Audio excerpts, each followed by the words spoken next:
Frequently asked questions about California bill deadlines.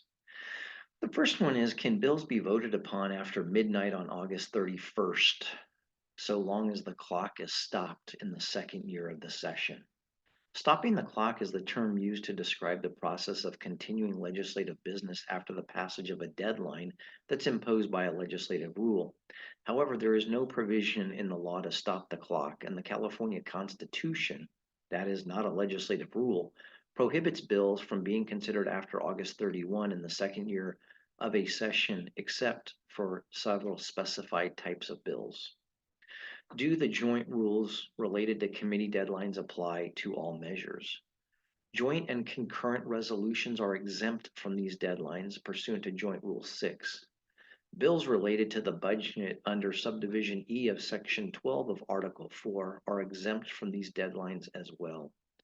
Bills which are referred to a committee pursuant to Joint Rule 26.5, Assembly Rule 77.2, or Senate Rule 29.10 are also exempt from the deadlines. Do all measures introduced in the first year of the session have to pass out of their house of origin by January 31st of the second year? This is the general rule for bills, but Joint Rule 56 does not apply to constitutional amendments. Where are the legislative deadlines found?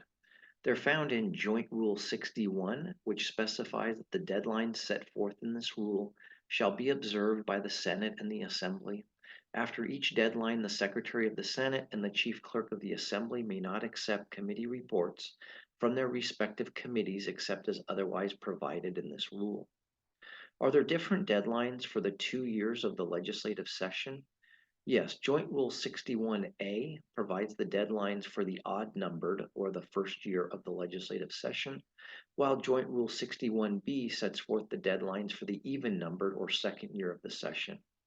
And finally, what are the exceptions to the Joint Rule 61 deadlines? They are rules committees can meet, bills referred to committee under Joint Rule 26.5, bills referred to committee under Assembly Rule 77.2 or Senate Rule 29.10, joint and concurrent resolutions, constitutional amendments, and urgency clause bills are all not subject to the Joint Rule 61 deadlines.